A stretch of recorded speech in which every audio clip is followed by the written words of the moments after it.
క్రీస్తు ప్రభువారు మనల్ని విమోచించి మనల్ని విడిపించి మనల్ని రక్షించినది మనము ఆయనలాగా జీవించాలి.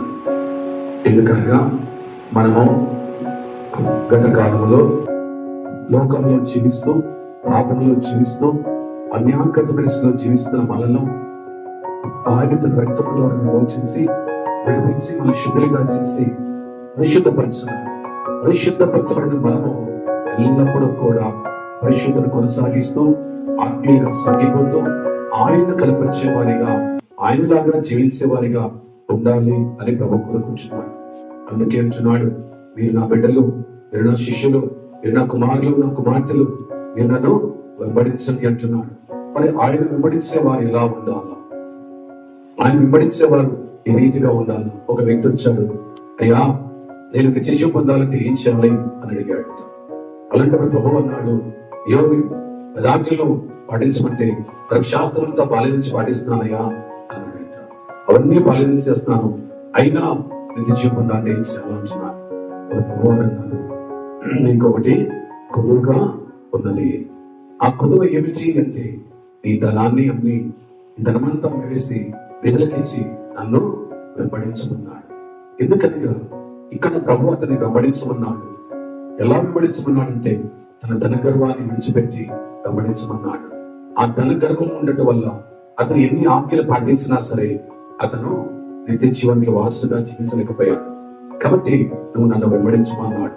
అతను ఆ యొక్క స్థితిని విడిచిపెట్టడానికి ఇష్టపడలేదు. ఆ ధన గర్వాన్ని విడిచిపెట్టడానికి ఇష్టపడక వ్యసనపడి అక్కడి నుంచి వెళ్ళిపోయాడంట, నిత్య రాజ్యానికి దూరమైపోయాడంట.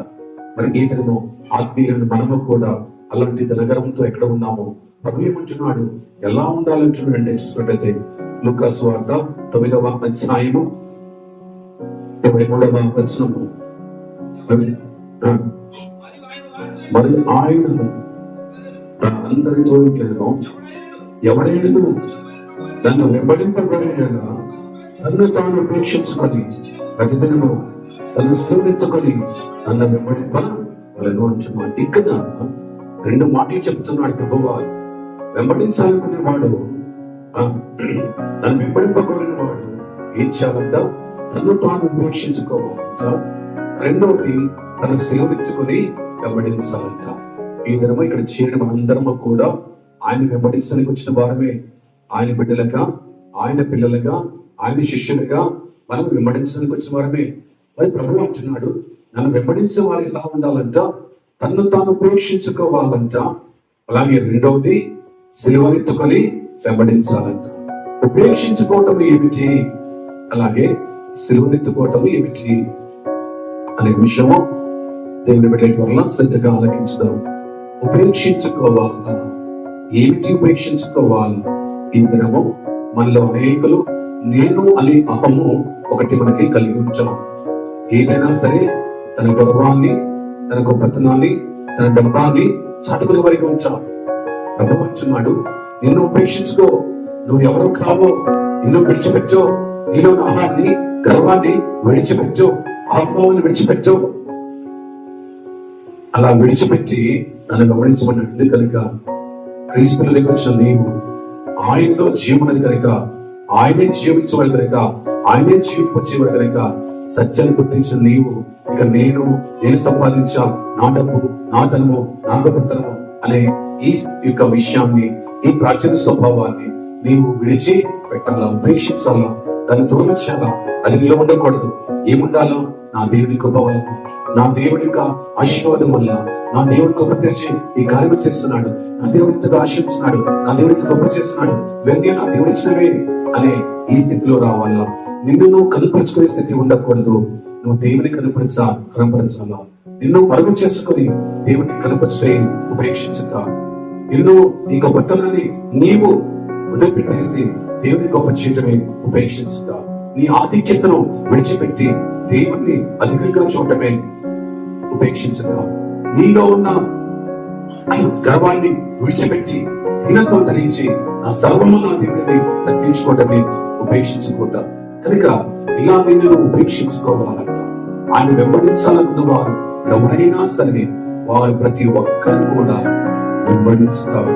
అలాగే ఆశపడే ప్రతి ఒక్కరు కూడా తను తాను ఉపేక్షించుకోవాలి. నేను ఏమీ కానయ్యా, నేను ఏమై ఉన్నానో అది నీ కృప వల్లనే ప్రభువా, నాయన నాకు కలిగినంత కూడా నీ కృప ద్వారానే ప్రభువా అని మనస్సును కలిగి ఉండాలా.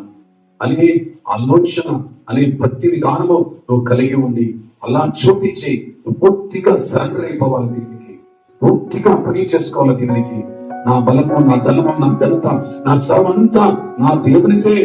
ఆయన ద్వారానే నేను ఏది అనుభవిస్తున్నా, నేను భుజించే ఆహారమైనా, నేను ధరించే వస్త్రమైనా, నేను కలిగిన సమస్తమైన ఏదైనా అది నా దేవుడి అనుగ్రహించిన కృపా దానములే అని ఎంచి నేను దీనంగా తగ్గించుకున్నప్పుడు దానినే ఉపేక్షించుకోవటం అంటారు. దాన్ని ఏమంటారు? ఉపేక్షించుకోవటం అంటారు. అలాగే నేను ఉపేక్షించుకునే వ్యక్తిగా మారాలి. రెండవదిగా చూసినట్లే ప్రభు అంటున్నాడు, తన సిలువను ఎత్తుకొని నన్ను వెంబడి. ఎప్పుడు ఎత్తుకోవాలంట? ప్రతి దినము కూడా తన సిలువను ఎత్తుకోవాలా. ఎవరి సిలువ? ఎవరి సిలువ ఎత్తుకోవాలా? ఎవరి సిలువ వారే ఎత్తుకోవాలా. కానీ మనలో కొందరు లేఖలు గుడ్ ఫ్రైడే రోజున ఒక సిలువ లాంటిది చేయించుకొని దానిని మోస్తూ ఉంటారు. అదే సిలువ బయట అనుకుంటారు. దేవుడు చెప్పింది ఆ సిలువ కాదు, నీ సిలువ ఎత్తుకొని వెంబడించబడ్డాడు. నీవు నీ సిలువ ఎత్తుకో, నువ్వు సిలువ ఇవ్వడాలా, నీవు ఆ సిలువ నిత్యము మోయాలా, ఆ సిలువను చూపించాలా. ఇదిగో నేను సిలువ ఇవ్వడినాను అని చూపించేదిగా నువ్వు సిలువ ఎత్తుకొని ప్రభువును వెంబడించాలా. నేను క్రీస్తు కొరకు సిలువ ఇవ్వడిన వ్యక్తిని.